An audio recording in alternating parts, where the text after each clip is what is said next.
"You're worthless trash, and my son deserves better than you," Vincent declared, his voice carrying across the entire dining room like a slap. I sat frozen at the mahogany table, my fork halfway to my mouth, as 23 family members turned to stare at me in stunned silence. The chandelier above cast harsh shadows across Vincent's weathered face, making his contempt look even more severe. "You're absolutely right, sir," I replied quietly, setting down my fork with deliberate care. My voice didn't shake, though my heart was hammering against my ribs. I folded my napkin, placed it beside my untouched plate of roast beef, and stood gracefully. "Excuse me?" The silence stretched like a taut wire as I collected my purse from the side table. Vincent's wife, Patricia, looked mortified. My husband, Isaac's face had gone pale, and his sisters stared at their plates as if studying the china pattern. Even the youngest cousin had stopped chattering, sensing the toxic atmosphere that had suddenly poisoned what should have been a celebration of Vincent's 65th birthday. "Ruth, wait!" Isaac called out, but I was already walking toward the front door of the imposing Victorian house that Vincent had bought 15 years ago. The same house I had secretly helped finance through my investment company, though he had no idea that the anonymous investor who had backed his real estate ventures was sitting right at his dinner table. As I stepped into the cool October evening in Portland, Oregon, I pulled out my phone and scrolled through my contacts until I found my attorney's number. The irony wasn't lost on me. Vincent had spent the entire evening bragging about his latest development project, the $15 million mixed-use complex that would break ground next Monday. He had no clue that his worthless trash daughter-in-law was the primary investor funding his dreams. "Hello, Patricia," I said when my lawyer answered. "It's Ruth. I need you to draft withdrawal notices for the Morrison development project. All funding, all partnerships, everything. I want them sent first thing tomorrow morning." I paused, watching through the dining room window as Vincent gestured wildly, probably explaining to everyone why I had deserved his public humiliation. "Are you sure about this, Ruth? That's a substantial investment to pull out," Patricia warned. I smiled grimly as I climbed into my Tesla. I've never been more certain of anything in my life. Vincent Morrison just called me worthless trash in front of his entire family. Time to show him exactly what this trash is worth. The satisfaction that coursed through me felt dangerous and intoxicating. Tomorrow would be very interesting indeed. My name is Ruth Peterson, and I'm 32 years old. 3 years ago, I married Isaac Morrison, thinking I was joining a loving family. Instead, I discovered that Vincent Morrison, my father-in-law and the head of Morrison Development, was one of the most arrogant men I'd ever encountered. He owned several commercial properties throughout Portland and considered himself a real estate mogul, though his recent projects had been struggling until an anonymous investor had started backing him 18 months ago. What Vincent didn't know was that his anonymous savior was Crystalia Holdings, the investment firm I had built from the ground up after graduating from business school. I specialized in strategic commercial real estate investments, and my company managed over $50 million in assets.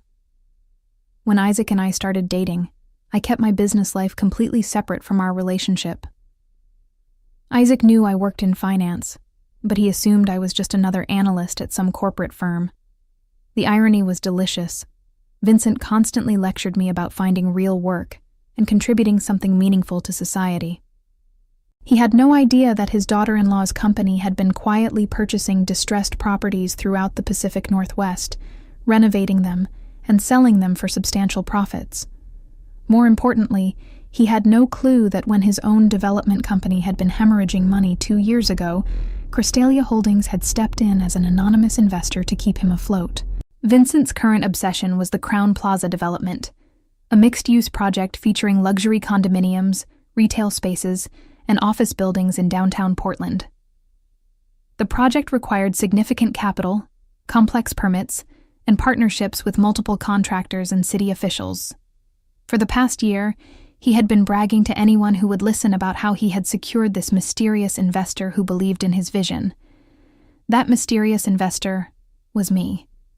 Through my company, I had provided $2.3 million in funding, secured the necessary permits through my connections in city planning, and arranged partnerships with 3 major construction firms who regularly worked with Crystalia Holdings.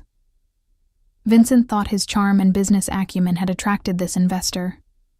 In reality, I had been quietly studying his projects, seeing their potential, and deciding that backing him would be profitable for my portfolio. Isaac had been kept completely in the dark about my involvement in his father's business. I knew that Vincent would never accept help from his daughter-in-law, especially not from someone he considered beneath his family's social standing.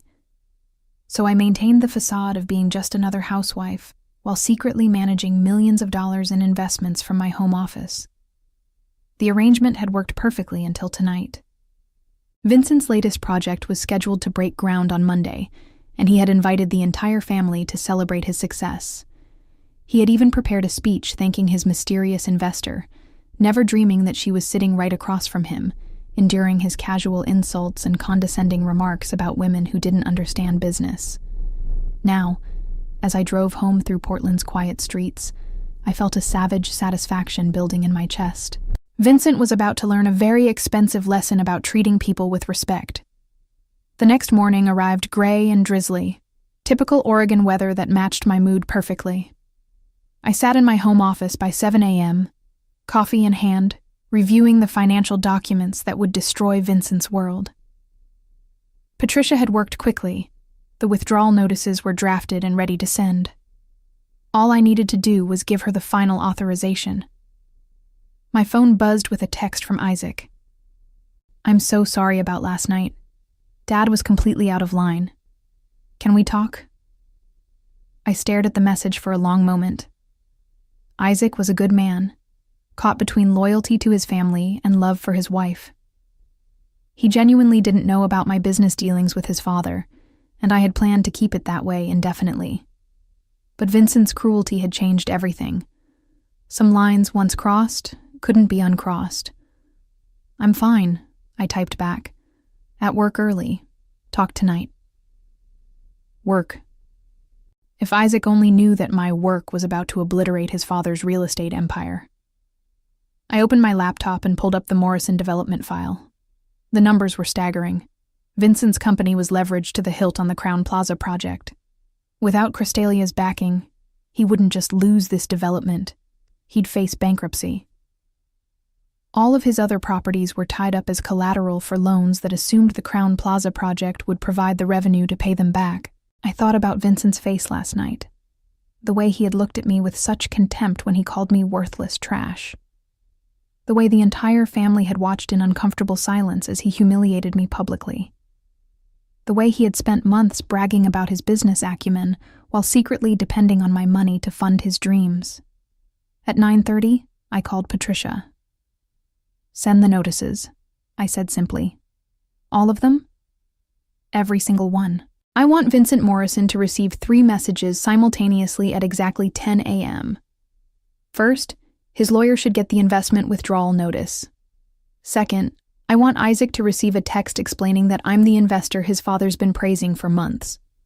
Third, Vincent gets a text from me that simply says, 'Don't mess with trash.' Ruth, this will destroy his business completely. Are you certain about this?" I looked out my office window at the city skyline, thinking about all the late nights I had spent analyzing Vincent's projects, the careful research I had done to ensure my investments would benefit both his company and my portfolio, the respect I had never received despite literally keeping his business solvent. "Patricia, Vincent Morrison spent last night explaining to his entire family why his son deserved better than me. I think it's time he learned exactly what he's losing." I paused, feeling the weight of the decision settle around me like armor. Send the messages at exactly 10 a.m. Let's see how valuable trash really is. At 10 a.m. precisely, I sat in my office chair, watching the clock on my computer screen tick over to the appointed hour. My phone was silent, but I knew that across town, Vincent's world was beginning to implode. I imagined him in his office, probably reviewing construction schedules, and congratulating himself on his business genius, completely unaware that 3 devastating messages were landing in various inboxes at that exact moment. My own phone remained quiet for exactly 7 minutes. Then Isaac called. "Ruth." His voice was breathless, almost frantic. "I just got the most insane text message. It says you're the anonymous investor Dad's been working with. That can't be right. That's impossible." I leaned back in my leather chair, feeling remarkably calm. "Why is it impossible, Isaac?" "Because that investor put over $2 million into Dad's projects. You work for some finance company. You can't possibly have that kind of money." He paused, and I could hear traffic in the background. "Ruth, please tell me this is some kind of mistake." "It's not a mistake." I kept my voice gentle but firm. "Isaac, I own Crystalia Holdings. I've been running my own investment company for 5 years. Your father's development projects have been part of my portfolio for the past 18 months. The silence stretched so long I thought the call had dropped. Finally, Isaac whispered, "You've been supporting Dad's business this whole time?" "Financially, yes. I saw the potential in his projects and decided they were good investments. Your father never knew because I kept my involvement anonymous through my company. I thought it would be easier that way." Jesus Christ, Ruth. Dad spent all of last night bragging about his mysterious investor. He kept saying this person had vision and understood quality development. Isaac's voice cracked slightly. "He was talking about you. The whole time he was praising you without knowing it." I stood up and walked to my window, looking out at the Portland skyline. That's the irony, isn't it? Vincent spent months telling everyone how brilliant and visionary his investor was, while simultaneously treating his investor's wife like garbage at family dinners. "Ruth, what did you do? That text mentioned withdrawal notices." My phone buzzed with another call. Vincent's name appeared on the screen. "Isaac, your father is calling me. I think he's just figured out what happened." "Don't answer it. Please, let's talk about this first." But I was already declining Vincent's call and opening my laptop to check my email. Sure enough, there was a frantic message from Vincent's lawyer, followed by 2 more from Vincent himself, each more desperate than the last. "Isaac, your father is about to learn a very expensive lesson about respect. The Crown Plaza project is dead. Without my funding, he can't make his loan payments. His other properties are going to be foreclosed on within 60 days. I paused, letting the weight of it sink in. The trash he humiliated last night was the only thing keeping his business empire from collapsing. "Ruth, he's my father. Can't I what? Continue to financially support a man who called me worthless trash in front of your entire family? Continue to let him take credit for success that was built on my money while he treats me like I'm beneath his notice?" My voice grew harder. "Isaac, I love you, but I will not be insulted and degraded by someone who is literally living off my investments." My phone buzzed again. This time it was a text from Vincent. "We need to talk immediately. There's been a misunderstanding." I showed Isaac the message during our video call. "There's no misunderstanding, Isaac. Your father showed me exactly what he thinks of me. Now I'm showing him exactly what I think of him." 20 minutes later, my office door burst open without a knock. Vincent stood there, his face flushed, and his normally perfect silver hair disheveled. Behind him, looking mortified, stood Isaac. "I tried to stop him," Isaac said weakly. Vincent stormed to my desk, his eyes wild with panic and rage. "This is impossible. You can't be Crystalia Holdings. That's a major investment firm." I gestured to the chair across from my desk. "Please sit down, Vincent. Or would you prefer I call you Mr. Morrison, since we're apparently conducting business now?" He remained standing, his hands gripping the back of the chair until his knuckles turned white. "Ruth, there has to be some explanation. You're a housewife. You don't have millions of dollars."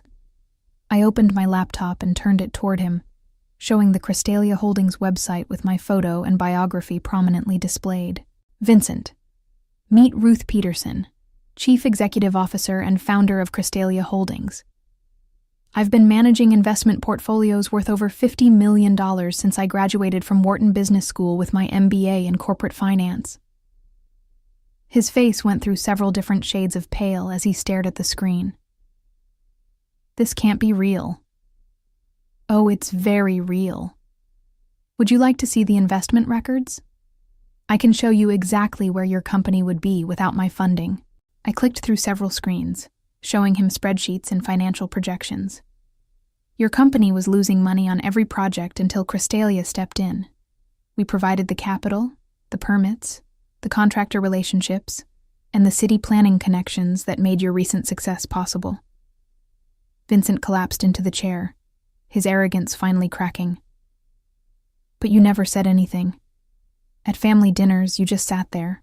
I sat there and listened to you lecture me about finding real work. I sat there while you told me I needed to contribute something meaningful to society. I sat there while you bragged about your business acumen and your mysterious investor who had such great vision. I leaned forward. Vincent, I was sitting there funding your entire lifestyle while you told me I was worthless. Isaac, who had been standing by the door in stunned silence, finally spoke up. Dad, Ruth has been supporting your business for over a year. Every success you've had lately, every project you've bragged about, it was all possible because of her money. Vincent looked between us, his face a mask of confusion and growing horror. The Crown Plaza project. Dead, I said simply. I withdrew all funding this morning. Your contractors received cancellation notices an hour ago. The city planning office has been informed that Crystalia Holdings is no longer backing the project, which means your expedited permits are void. Ruth, please. You can't do this. I have contracts, commitments. The groundbreaking is Monday. I stood up and walked around my desk to face him directly. Vincent, last night you called me worthless trash in front of your entire family. You declared that your son deserved better than me. You humiliated me publicly and expected me to just accept it. I paused, watching his face crumple as the full implications hit him. Well, your son does deserve better than a father who doesn't recognize that his daughter-in-law has been keeping his business afloat while he treats her like garbage. Vincent's phone started ringing incessantly. That's probably your other contractors, I said helpfully. Word travels fast in the construction industry when a major project gets canceled. You should answer that. They're going to want to know about their payments. Over the next 3 hours, Vincent's office became ground zero for a financial disaster that spread like wildfire through Portland's commercial development scene. His phone rang constantly, contractors demanding payment for materials already ordered, city officials questioning permit applications, potential tenants inquiring about lease agreements that could no longer be honored. Isaac sat slumped in a corner chair, watching his father's empire crumble in real time. I remained at my desk, calmly answering emails from other clients while Vincent paced frantically, taking increasingly desperate phone calls. How much? He said into his phone. No, that's impossible. We had a payment schedule. He hung up and immediately dialed another number. Patricia, it's Vincent Morrison. I need to know my legal options for forcing an investor to honor their commitments. I looked up from my laptop. Vincent, you might want to save yourself some legal fees. My contracts with Morrison Development include standard withdrawal clauses. Everything I did this morning is completely legal.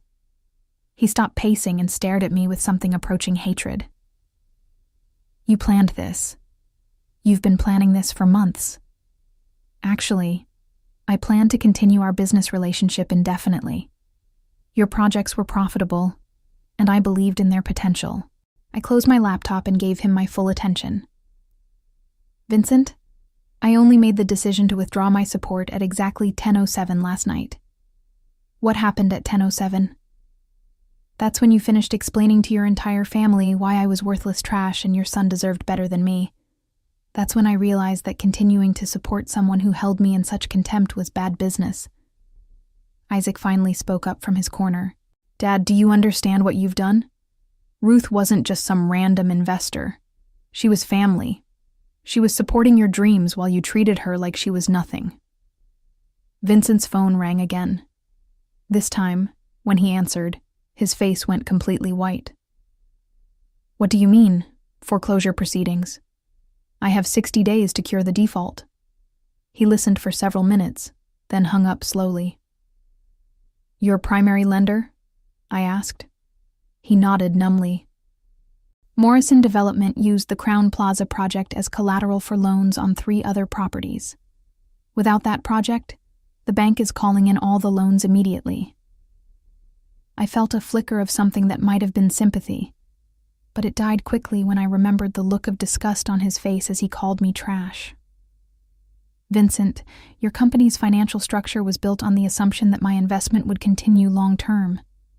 When you remove the foundation, the entire building collapses." "Ruth, please. I'll apologize to the family. I'll make it right." "You'll apologize because your business is failing, not because you actually respect me. That's not the same thing." I stood up and gathered my things. "Vincent, you spent months telling people that your anonymous investor was brilliant, visionary, and understood quality development. You praised this person's business instincts and financial acumen. You never once considered that the woman you were dismissing as worthless trash at family dinners might be that same person." I walked to the door, then turned back. "By the way, you should know that withdrawing from the Morrison Development projects frees up significant capital for other investments. I'm meeting with 3 new development companies next week.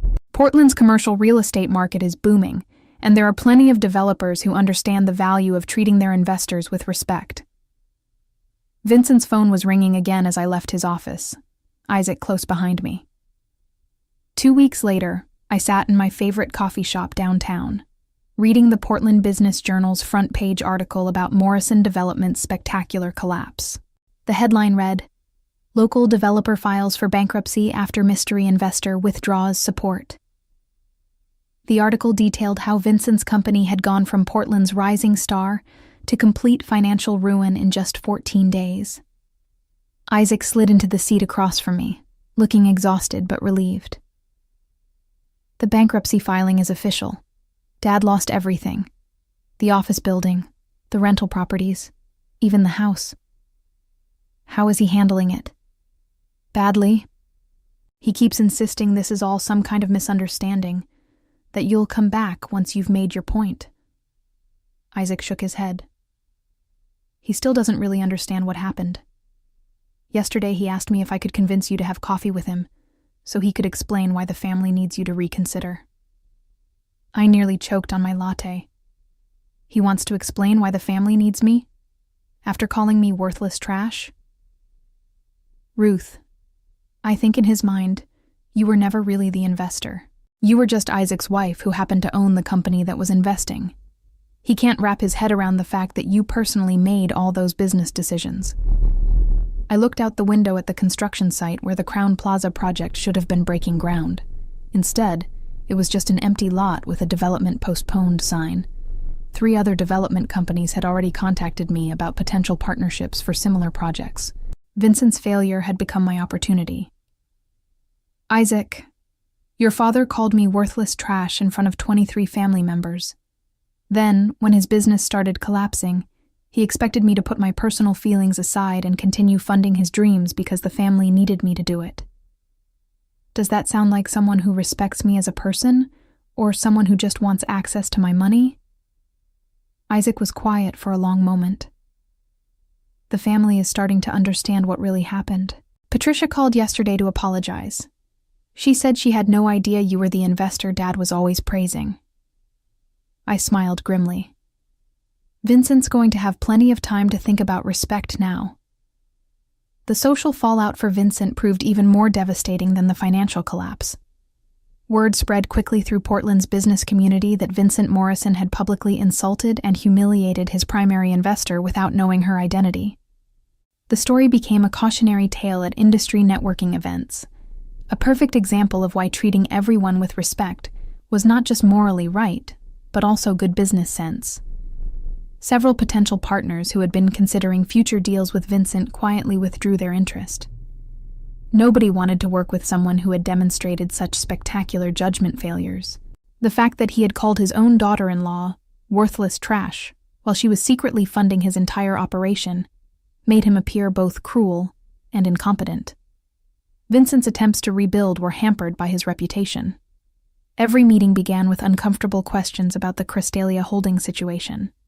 Potential investors wanted to know how he had failed to recognize his primary financial backer, and whether he could be trusted to maintain professional relationships going forward.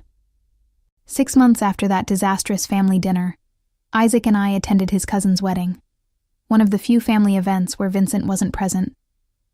Patricia Morrison approached me during the reception, looking genuinely remorseful. "Ruth, I wanted you to know how sorry I am about that night. Vincent was completely wrong, and the family knows it now. We also know that you were incredibly generous to support his business for so long." I accepted her apology graciously, but the damage to family relationships was permanent. Vincent had revealed his true character that night, and his subsequent attempts to win me back were motivated by financial desperation rather than genuine respect. The trash he had dismissed so cruelly had proven to be worth more than his entire business empire. That lesson would follow him for the rest of his career. Vincent Morrison's life never recovered from the cascade of failures that followed his decision to publicly humiliate me. The bankruptcy destroyed not only his business, but his standing in Portland's development community, where he became known as the man who called his anonymous investor worthless trash, and lost everything as a result. His marriage to Patricia crumbled under the financial stress and social embarrassment, and his relationships with his children were permanently damaged when they learned he had been surviving on money from the daughter-in-law he had so cruelly attacked. Attempts to start new ventures failed repeatedly as potential partners and investors questioned his judgment and character, leaving him to work for other developers in junior positions, a humbling fall for someone who had once owned multiple properties and commanded respect throughout the city. His isolation deepened as former friends and business associates distanced themselves from the cautionary tale he had become. As I signed the contracts for my latest acquisition, a downtown office complex that would house 3 growing tech companies, I reflected on how Vincent's cruelty had ultimately freed me from supporting someone who confused my generosity with weakness. The revenge had been perfect, not because I had plotted it, but because I had simply stopped enabling someone who didn't value me, allowing natural consequences to reveal the true worth of both his character and his business acumen. Sometimes the most powerful response to being called trash is simply walking away and letting people discover what they've actually thrown away.